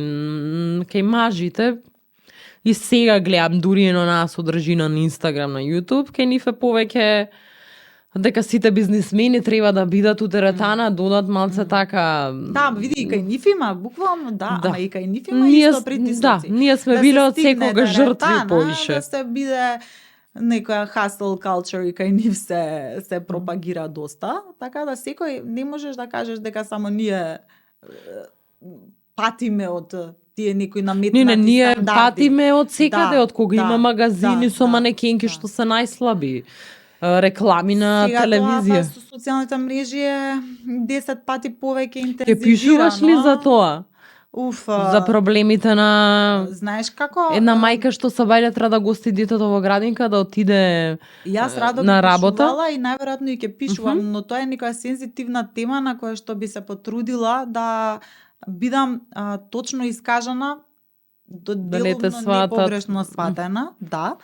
Затоа што секогаш треба да ги бираш зборовите кои што ги затоа што е сензитивна тема. Пак ја речам, затоа што некој па може да се осети повикан, некој може па да се спореди со тоа и така натаму. И 3 месеци по пореѓај на тие хормони, нели, значи, треба да се внимава. Баш мислам се зборува на таа тема и многу слушам на таа тема. Па и за родителство и за се, ама јас да би пишувала на таа тема, може би пишувала, ама на крај само би се оградила со 10 реченици, да знаете ова се само мои мислења. Не, ама истото што го кажа ти пишуваат, ти пишувале жени, сакаме да читаме како да на брзина да се нашмикаш. Тоа на нас на сите ни треба. Сабајле одиш на работа, брзаш, нели, некој на факултет, било каде. Супер, тоа се одлични идеи за содржина кои што може да се прават, само ете тоа што викаме, уште времето да го најдам кога да го искреирам тоа. Уште некој саат од денот има. Саат во денот, затоа што навистина и редовната работа ми завзема доста време и сакам да се посветам како што сакам. А што друго, мислам, работиш освен ова? Значи работиме во семејната компанија која што е за климатизација. Значи два света. Два различни света буквално. Тоа е дури некој малце помашки свет, на кој што јас сум економиста во тој свет, така да тука малце мене уште понапорно ми е сето тоа да го управувам. Со сестра ми заедно сме и самото тоа е предизвик само по себе. Не сакам да се откажам нели од хобито кој што ми исполнува и кој што еве ако ова не е толку креативна работа, ова барем е малце по креативна работа, хобито зборам каде што може. Не се со бројки и табели. Но нели прва работа најмногу емотивно и психички и физички да те исцрпи и после тоа треба малце еден рестарт за да можеш да се префрлиш на креативното. Тука имаш нели дете на кое што сакаш да му се посветиш максимално затоа што пак ја речам во овие периоди од раст и развој, доколку не се посветиш со вистинско внимание према него, тој како може да се одрази, посебно нашиве корона деца, на вистина затоа што беа доста социјално изолирани. Многу се приметува тоа дека им недостигало таа социјална поврзаност која што реално би требало да ја има, која што дали од страв, дали од неможност, бевме затворени по дома. Сега надокнадуваме за да може нели сиот тој развој да си го добијат кој што може би го изгубиле во таа една година каде што биле социјално по затворени, да речеме. Тоа си е на нас се одрази, не па на децата. Да, таа си е на епидемија сама по себе, затоа јас исто тука гледам да сум доста присутна. И така да стварно желбите се многу, идеи имам премногу и тука исто знае да се јави фрустрација, као чекај, дури знаеш како имам чувство како она големата магија, мислам дека се викаше на Елизабет Гилберт книгата, ако твојата идеја не ја зграбчиш во моментот, ќе одлета и ќе добие некој друг кој што ќе ја искористи можноста да ја реализира таа идеја. И се имам чувство како сите идеи да ми летаат и некој друг да ги реализира, така да, али се во свое време. После се потсеќам, чекај, не била твоја, значи во моментот се во свое време. Така да Никогаш, ќе биде. ми никогаш мислиме биде. дека нешто е многу, јас барем за себе викам, дека е, некош си викам дека нешто е многу брилијантно, ќе го запишам негде, јас уште во тефтери си запишувам се. Исто. Тоа ми е најубаво. Исто. Не знаеш колку тефтери имам, дома е преплавено. Вчера баш на стори споделив дека мислам дека имам проблем кај што каде што клубот од 7 тефтери веа. Да, јас имам секакви, знаеш, пак ќе кажам, со новинар живееш дома, од сите настани на светот, од се. И никогаш на глас кој ќе си ја кажам идејата, а многу било добро. Кој ќе кажеш на глас пред некого или сам пред себе, многу било глупо и си викам, па некој работи добро што останале таму, знаеш, затоа што многу било јако во мојата глава. Време, ама знаеш, од тие луѓе кои што се амбициозни, кога така им проаѓаат моментите, малку ги нервира, ама и тоа почнав да го учам да не е баш така. Се учи. Тешко да си го земаш, односно, пак ќе речам, секој период со своји приоритети и се ќе биде како што треба да биде на крајот. Како таа изрека многу се свија, ако не е како што треба, значи не е крајот, така да уживај, се ќе биде како што треба. Многу е ослободување тоа кој ќе си го сам треба да си го прифатиш. Сам треба да си го прифатиш дефинитивно. Затоа што сите викаме кој ми кажувал. Сам доека не си ставиш прст на чело, многу интересно, као јас знам, јас сум гледал, не може на тоа никој да те научи. Тоа истото се милион книги ќе прочиташ и за самопомош и за се останато, ама делувањето и акцијата е на тебе. Џабе ти е све, ако ти не направиш некаква си, било каква, нека минорна промена во твоето секојдневие и не бидеш искрен према себе, што е секогаш најтешко, нели? И многу пати ако не побараш помош, сами на светот. Али тоа да ти кажам, јас зашто мене како некој што амбициозен порано и тоа ми било тешко. Да. Почнав да си барам ете и тоа. Побарај помош, прашај. Јас мислам од старт дека нешто ќе добијам не одговор, а ми изненадува кога ќе добијам да.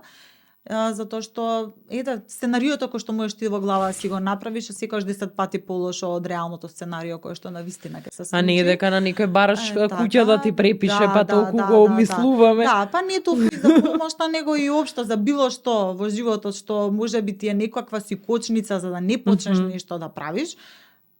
Не знам, па дури за креирање во содржина, тој некој си импостер синдром на натрап, некој што сите не следи буквално. Мислам јас дека сега таму тие од средно или од основно што е на ова, што збори вака и така, а тој некој или не знае дека креираш, или само крече, браво, види ја школска, па и да не рече ништо. Ама ти си правиш филм во главата дека кој знае што е, а не. Значи сите, затоа тоа беше моето, сите сценарии кои што ти се во главата има и на ум дека се 10 пати полоши од тоа што е реалноста. Затоа што така функционираме, ние секогаш идеме на Јас мислам дека многу работи не ми успеале затоа што многу сум ги мислела. Да. Као јас сега ќе измислам перфекционизмот кој што лек за рак, па треба да мислам 6 години, значи од тоа некош само прави нешто. Последниве 2 години, не, последнава година, да не лажам, да, значи последнава година полека од тоа почнам се ослободувам. Почни. Ако не успе, така беше со влогчињата. Јас ќе ги направам. 5 луѓе ги виделе.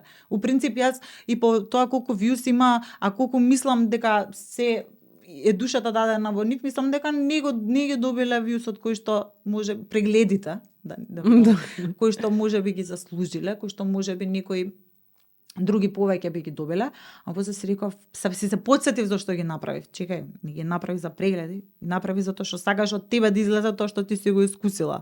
Значи немој да се споредуваш, немој да бркаш некои нереални цели или не нереални цели, лошо, некои висточини, не знам како да ги кажам, кои што нема ни потреба да не ти значат во моментот да ги достигнеш. Значи тоа што си го искреирала од срце, што си го направила, тоа ти е тебе најголемата победа и задоволство, тоа сакам да кажам. Не мора ти сега... Да си отишла 4 дена си поминала, голема работа, 100.000 views дали ќе има. Значи не било тоа поентата, зошто го споделуваш ова, чекај. Значи чекај да те вратам малце назад. Да не забегаш ти во некои други незадоволства, затоа што навистина тоа не е поентата за која што си го искреирала тоа. Знаеш, пошто во моментот си задоволен, си го споделил, задоволен си како си го направил и ако можеби не го добиеш очекуваниот фидбек, бараме валидација сите во све. Во се во животот бараш валидација. Значи зборам не само за ништо што си сработел. Бараш валидација во домот, во семејството, од партнерот, од семејството, од родителите. Малце треба повеќе да си веруваме на себе и на нашите одлуки. Убаво и тоа нели да дојде, ама не е единствената работа. Не можеш да живееш цел живот за некој да те тапша по рамо, да ти кажува браво и така. А на сите мислам дека ни значи таа валидација и ако не ја добиеме во правиот момент, односно во моментот кога очекуваме дека ќе ја добиеме, знаеме да се разочараме. Да, тантруми. Не, ама знаеш како да се упочиш? Има луѓе што имаат. Јас имам. Да. Ајде сега кажи близнаци дали си у хороскоп. Не сум водолија сум, ама и сопругот е водолија, така да можеш да се мислиш две водолии. Каква куќа е тоа? Да, ни двајцата слободоумни. Нека нема одследуваат сега за хороскоп. Не, таман работа. Не, значи си е тоа супер, али нормално е човек секако да реагира, се ајде да не претерувам и да плачеш и да се нервираш и све. Не, па сега и дури да брзо време на живење, во оваа денешница, во овој пристап на информации кои што ги имаме и стимули од сите страни, навистина никогаш ни самиот не можеш, ние деца бараме да може да се ги регулираат своите емоции, а ти самиот не можеш да се ги изрегулираш. Ти како ми кажа, доаѓам со такси, а не со кола до тука, затоа што затоа што се изнервирам. Затоа што не сакам уште од старт првото влагање да ми биде од лошиот сообраќај. Дали може сега за нешто, бидејќи ново пативме доста време, идат матури, мислам дека ќе го гледаат тоа, ми се свиѓа, се има малци помлада публика последниот период. Сега ќе се оградиме дека тоа е личен став твој, дека не треба сите матурантки тоа да го прават. Добра. Но имам забележано дека јас не сум некој што многу оди што многу пати косата ја правел или се шминкал на фризери, на мејкап артисти. Можат ли некој совет да кажеш ти сега дека и за поевтино не сите се во можност што се матурантки, што се полуматурантки, помлади нели се шминкаат? Како можат самите дома да се спремат за матури, дека не секогаш завршување на едно подглавје треба да чини 100 евра за да едно девојче од 18-17 години се нашминка. Кога научив и сама се шминкам, јас немам отидено кај професионалец да ме нашминка. Дури мојата најдобра другарка, што ми беше многу страв, ме викна за низината свадба да ја нашминкам како невеста, што ми беше онак изненадување, чекај дали си сигурна, сепак сега ова е свадба, не е ти да си гостин на некоја свадба.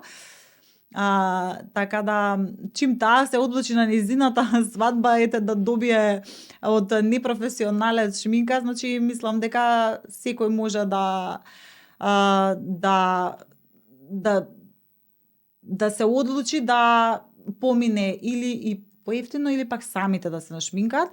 Па мислам за тоа самите да се нашминкаат. Туторијали има многу достапни во денешно време, а и самите млади знам дека поголемиот дел сега нели од девојките на никој можеби не им се на никој можеби не им тоа воопште желба или пасија шминката, не е за секого. Но на тие кои што им знам дека многу повеќе се шминкаат во средно отколку ние што сме се шминкале, така да многу повеќе знаат и за производи, и за начин на нанесување и редослед на нанесување и имаат многу поквалитетни производи од ние тогаш што воопшто сме имале достапни на пазарот. Но сепак, еве ти што викаш ќе се оградам, значи секогаш можеш и дома да се нашминкаш и да изгледа тоа пристојно, убаво, затоа што станува збор за само една вечер, значи тоа верувам и дека ќе трае, значи не е тоа, не треба не знам какви вештини да имаш за тоа да изгледа совршено, за да издржи таа шминка во текот на ноќта. Но сепак доколку сакаат да си се да си отидат кај професионалец и да се нашминкаат, не треба и тоа да го студуваме, ама сепак не мора тоа да е нормата, не мора тоа да е нешто. Не, па затоа те прашав, ќе гледа некој што навистина има можности сам да се нашминкаш во денесно време, идеја како не, тоа да го затоа те направиш. прашав, ќе гледа некој, дали ета совет некој или на YouTube има доволно. Јас пошто пак ќе речам пасија ми е шминкањето и сум научила како убаво да се шминкам самата, мислам за мои стандарди, не мора тоа да значи дека другите мислат дека изгледа убаво. Јас си се допаѓам, а тоа е најважното во тој даден момент. Дека секој кој што би сакал и го интересира би можел да си се нашминка сам и тоа да одговара на неговиот тип на лице, изглед и слично. Но доколку не знае, не сака или пак не сака да се замара, ништо страшно ако таа вечер отиде кај некого. Сега може да, знаеш, има и од дои. Тука не мора да се отиде кај најскапите и не знам што да кажам тука, веќе, знаеш, да не навлагам и во таа индустрија на колкави се цени за нешто, за шминкање, за фризура. Не, нормално, секој што си работи си наплаќа. Но бидејќи имам доста млада публика и за секој може да се најде, за се најде нешто, може да се најде. Значи јас памтам мојата матура си бе во локалниот, фризурата ја направив во локалниот фризерски салон, шминката исто така, шминкерката која што работеше заедно со фризерката и така си се средив. Ја сакам само на младите девојчиња да им кажам да им кажеме дека важно е да се поминат убаво, а според можностите и желбите да одлучат што ќе прават. Затоа и те прашав. Да, види, дефинитивно поентата на крајот од денот е тоа, исто така и да облечат облека во која што ќе се чувствуваат убаво и ќе изгледаат убаво и тренди, не мора да е тоа некоја си не знам скапа тоалета или скапа облека и она што е најважно е да си држат до себе, да не бидат преправени таа вечер, затоа што тие слики после кога ќе ги гледаат после долги години може да се речат што ми требаше ова. И ете така, само тоа е важното да си ги креираат спомените од таа вечер, да се потрудат да бидат весели, расположени и да си се дружат со таа генерација со која што си поминале 4 години изминати заедно. Сега навистина шминката и фризурата ништо нема да смени во тој момент, но до некада разбирам зошто би сакале да си бидат, мислам, и машки и женски. Јас сум, ако сакаш да си се дотераш и ако сакаш да си се подновиш во своите рамки и можности, направи си го тоа, но без притисок дека тоа мора да биде најскапото, дека тоа мора да биде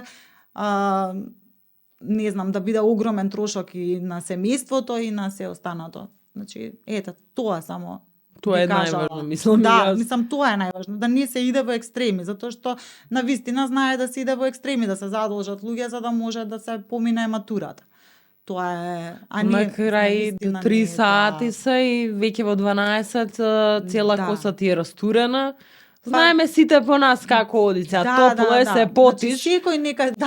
Секој нека си прави како што сака, ама ете, нека не биде наметнато дека тоа мора да е огромен издаток за семејството, нема да смени ништо и да се помине исто поевтино за тоа како ќе изгледа и како ќе се чувствува и како убаво ќе си помине вечерта таа женска, дечко или што и да е, да не.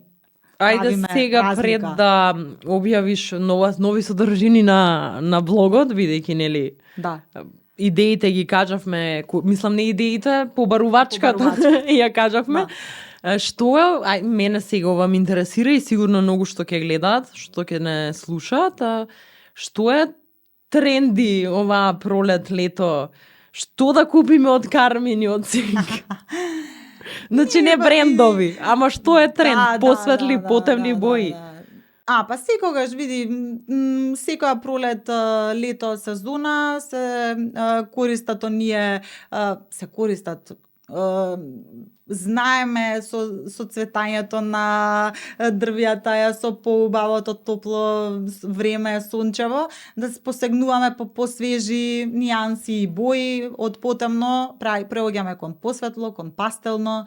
Јас барем секогаш во лето обожавам да носам и оние корални нијанси на усните, розеникави нијанси кои што ќе додадат дополнително светло на лицето, свеж изглед на шминка, може полека да се преоѓа од оние потешки пудри кон полесни пудри, бебе креми кои што нема да тежат многу на лицето, пошто нели веќе посебно оваа последна недела чувствуваме како пролета дојде на кај нас и топлото време, високите температурите како ги има, така да ете тоа. Полесна шминка, бебе креми, дури кремасти руменила и бронзери кои што изгледаат многу пријатно на дневна светлина и природно, не пријатно, природно на дневна светлина. И ете така, тој свеж негуван изглед. И она што еднаш го чепнавме јас и ти, не само шминката, туку и нели негата на кожа не треба да се занемари овој период, посебно кога имаме прелаз на сезони, каде што веќе од оние потешки, пооклузивни креми преоѓаме на полесни креми, кои што најчесто се на гелна база, кои што нема толку да отежнат на кожата, а сепак ја хидрираат во овие пролетни летни месеци. Што се однесува до шминка, се носи се што сака секој да си носи, но јас секогаш преферирам летно време, ете така по свежи нијанси на вишна боја, на корал, на розево, кои што ќе дадат дополнителна свежина на јонака светлото убаво време. Не, зашто гледам сега дека некако полека се рециклираат не само за облека, се рециклираат дури за шминка трендови од 90-ти. Да. Дали е тоа впечатокот мој или е вистина така? Па и да и нешто, знам што да ти кажам, јас имам чувство дека секој толку брзо се менуваат трендовите, кај што не знам од во рокот 2-3 недели едно е тренди, после тоа друго е тренди. И мислам дека веќе сме дојдени до еден степен кај што индивидуалноста многу се цени и она интуитивно, скоро на што ти сакаш и што ти прилега.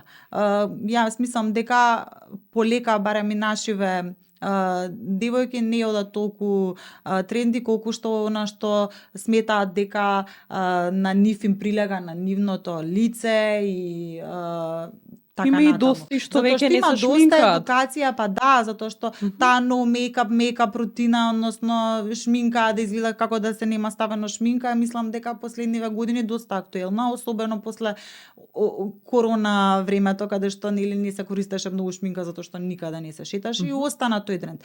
Трендот на глес скин, односно сјајно лице кој што изгледа здраво, хидрирано, е се уште тренди, дури ако не е сега баш главен тренд, нема зашто да не остане тренди здраво, хидрирано, свежо лице. Секој сака со шминката која што ќе ја користи да го достигне тој ефект на здраво, наспано лице и изедначен тен. Се повеќе имаме пудри кои што се на база на серум, кои што имаат лесна текстура, не многу голема покривност, ама доволна за да го изедначи тенот. Што се повеќе како бебе креми или природен изглед.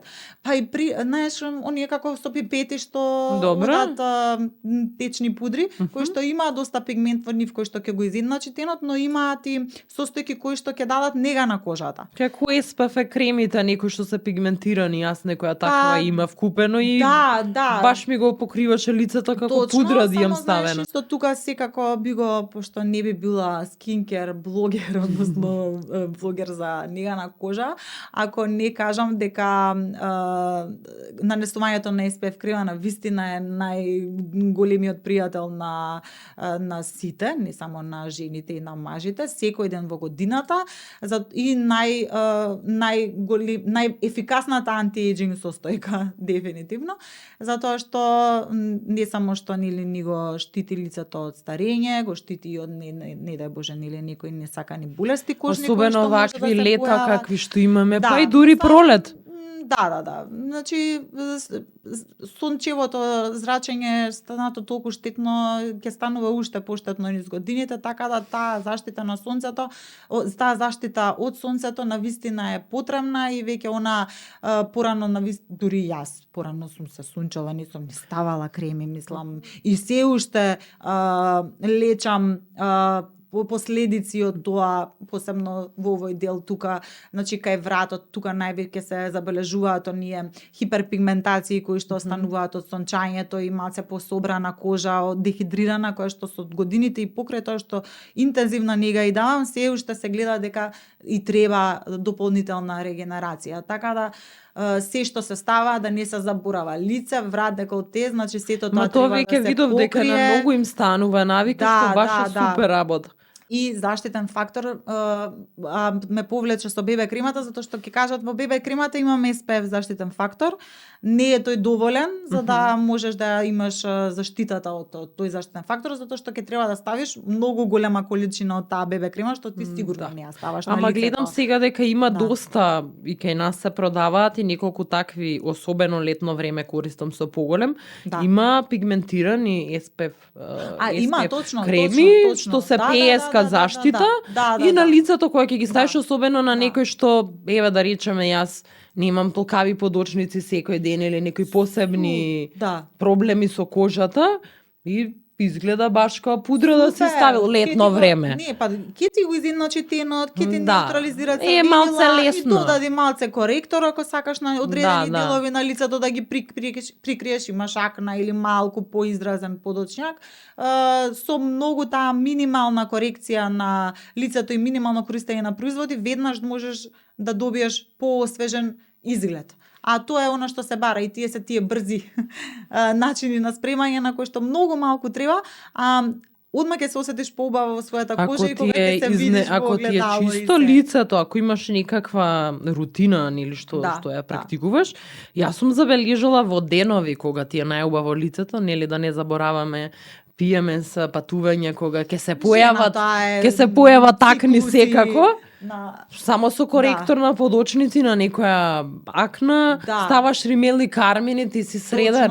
Точно. Малце затоа не треба ни толку пари. Дури од кармин натапкај си на образите, да имаш еден монохроматски изглед и супер. Значи затоа не треба толку можен баџет да се направи, пак да споменеме. И никогаш не треба да се споредуваме. Сега јас, например, имам стварно многу шминка. Дел затоа што тестирам, дел затоа што сакам шминка, но си признаваш ли дека знаеш дека не треба толку? Да, затоа што порано можеби некако сум се организирала и од аспект на распоред и сега веќе немам никаде да ја чувам, ме нервира што не ја дотрошувам, ки помине рокот, се тоа ми е како фрлање во ѓубре, реално. Фрлаш пари.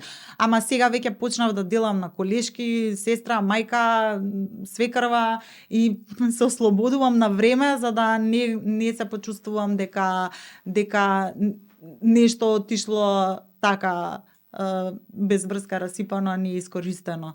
Затоа што добивам и на тестирање, ами многу купувам за да тестирам. И сега, знаеш, на никој не му требаат 7 руменила и 4 бронзери и дека претходното 4 типа на корект. Да.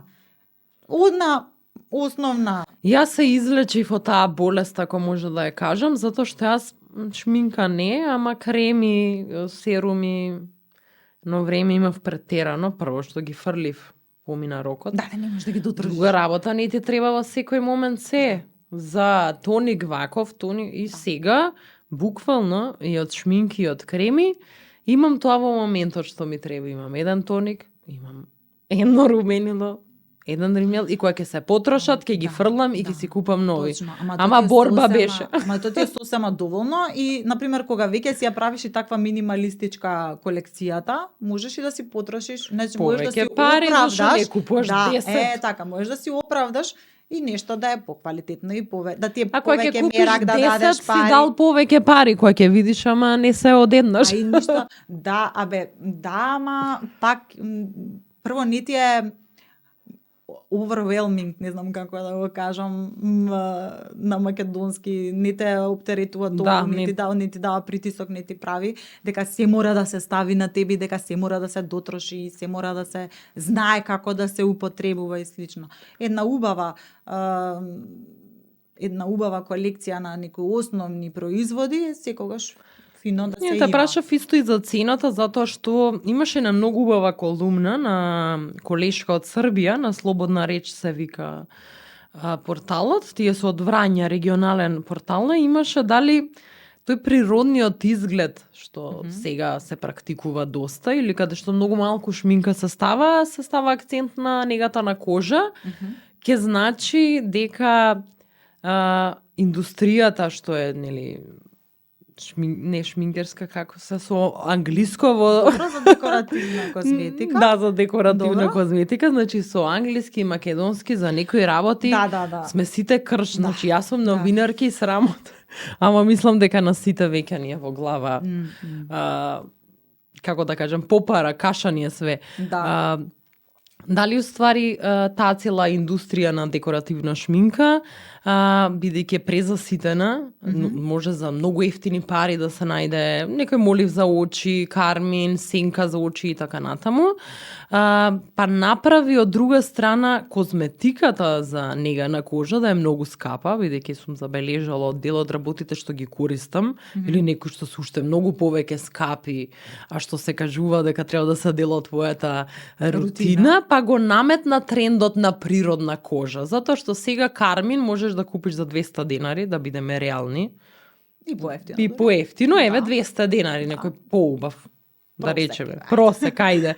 Ама серум за лице нема под 500 денари. Може би има поевтини, јас не знам, до толку не сум користела, еве да речеме 500 денари. Дали таа некоја математика во целава индустрија што е, ја кажам женска, затоа што пак најголемите жртви од оваквите трендови сме ние. Жртви ќе кажам дека сме, затоа што сме жртви. Е баш поради тоа. Лесно потаѓаме под провокации, хиперпродукција, тоа исто како со модата. Сега можеш мајчка да купиш за 150 денари.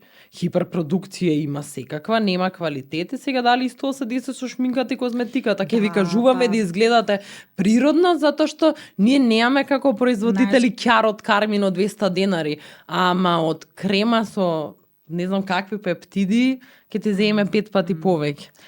Јас мислам дека особено оваа еуфорија за нега на кожа и целата индустрија процвета особено многу после короната, односно за време на короната, затоа што тогаш онлайн нарачките. Тогаш не се шминкавме многу, немавме поводи, не искачавме. И тогаш многу повеќе се свртевме кон нега на кожа во домашни услови, повеќе се интересиравме за како да изгледаме подобро без шминка и така натаму. Значи, тука веќе почнавме многу повеќе да се вртиме кон негата, отколку кон декоративната козметика. Јас барем забележав дека тогаш почна многу да се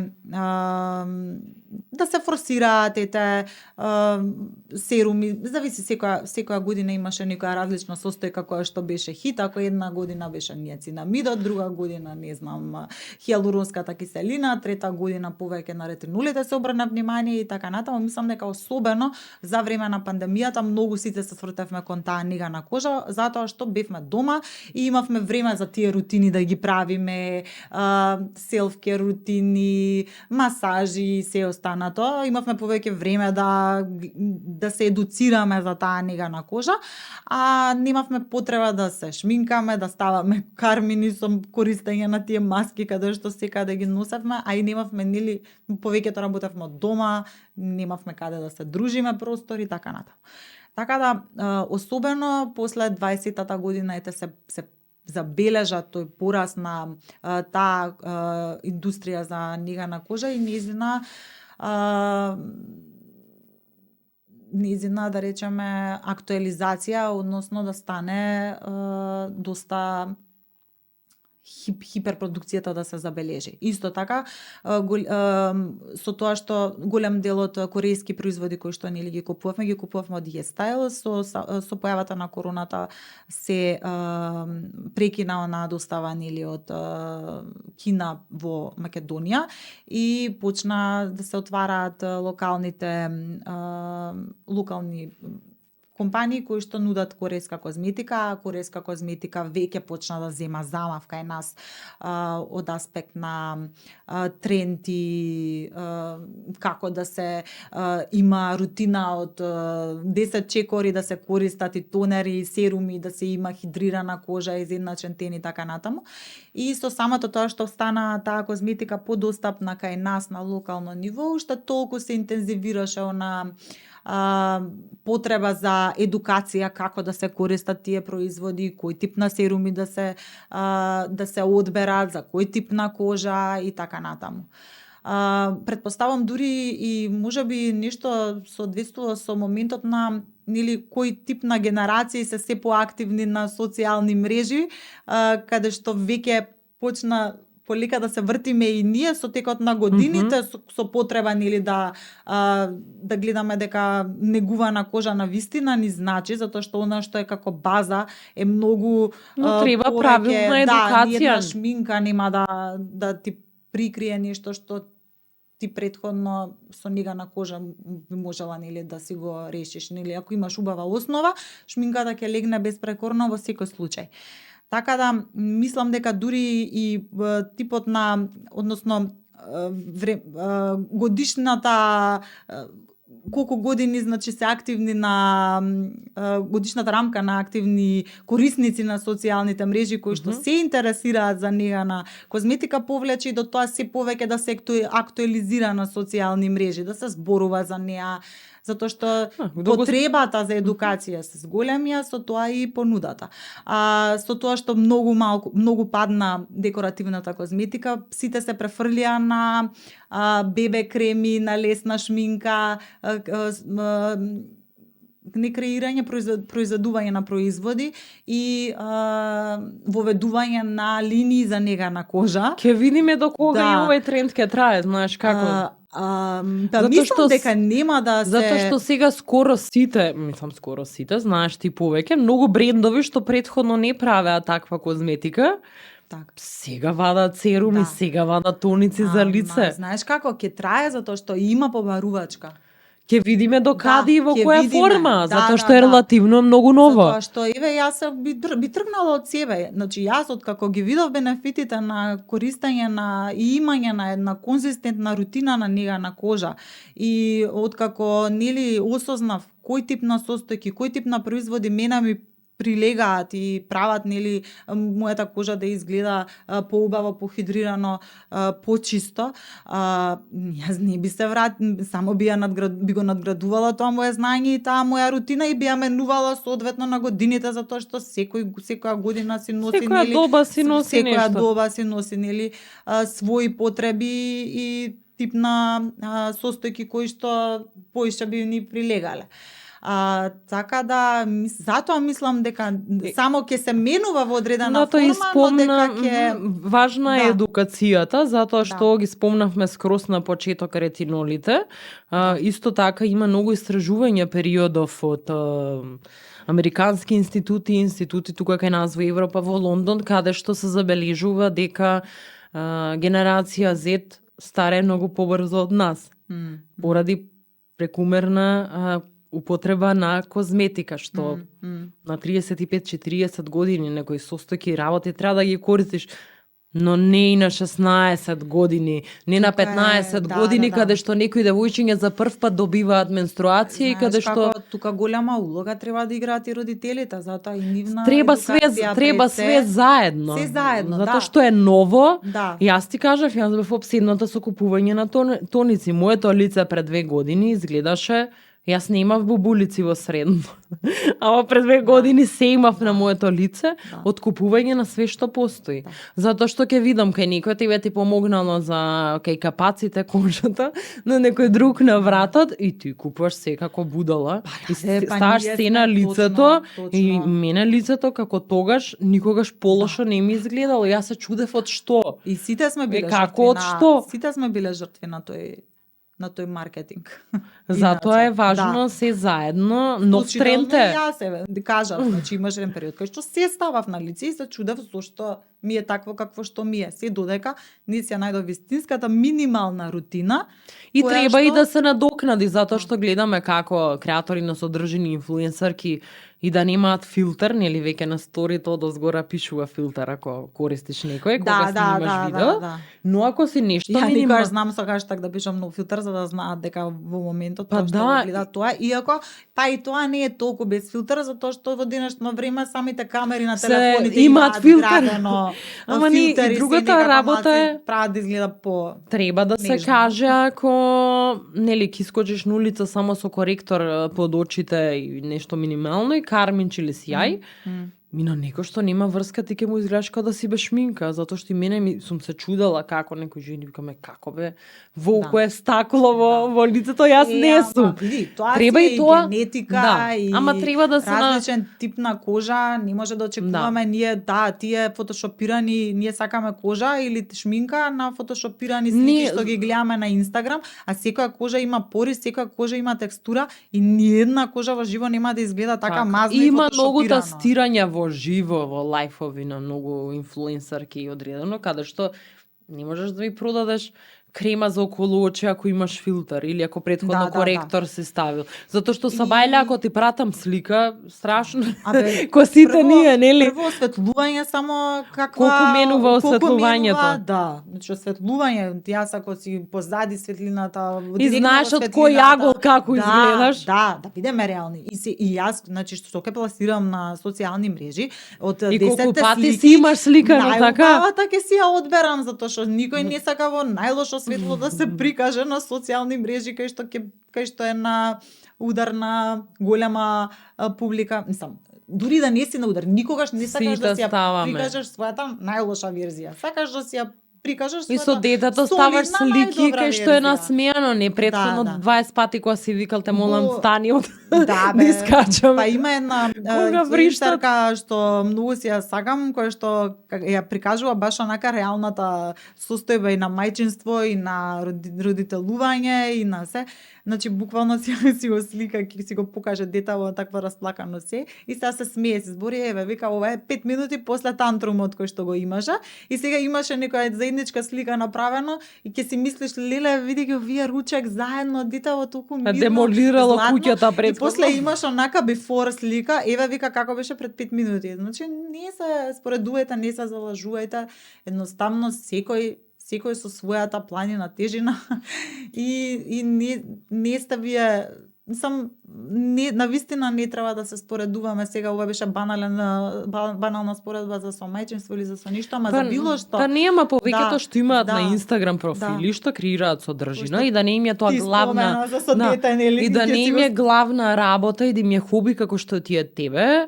Знаеш како некој ќе ти кажете, па не гледај ако те фрустрира, кога да не знаеш. Не можеш ти на некој да му го буташ под носот колку си најдобар, најубав, најсве и да не влијае тоа несвесно на луѓето. Јас сум креатор на содржина, па јас исто се фаќам во моменти како мене ми влијае. Јас знам дека не е така. Значи јас ми викам како може да паѓаш на глупости вакви. Така да, мислам, како да ти кажам. Че треба одговорност и свесност од двете страни, затоа што точно. Многу едукација, многу контрола на тоа што каков тип на содржина се конзумира, малце поголема одговорност и од самите креатори на содржина, ама и ќе мора да се бара и од конзументите на содржина, затоа што навистина на крајот од денот ти си тој кој што одлучуваш кој тип на содржина ќе гледаш, мораш да тргаш се што не ти прија и што не ти одговара на страна. Мораш да бидеш малце по критички настроен кон тоа што следиш. Ако гледаш дека нешто не ти прија или нешто не е реално, тргни го.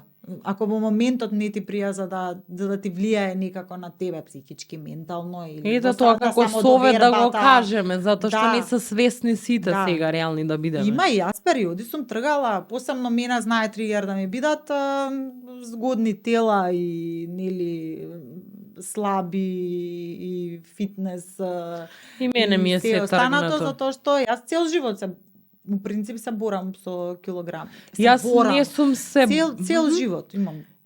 Значи човека леле пали си на диета. Значи кој ме знае цел живот сум само на некоја диета, само пазам што јадам, колку калории, како што, ете. Значи кај мене тој дел секогаш влијал. Ако не можеби шминката, козметиката и слично, ете изгледот на телото кај мене секогаш бил некој тригер. Јас постпартум све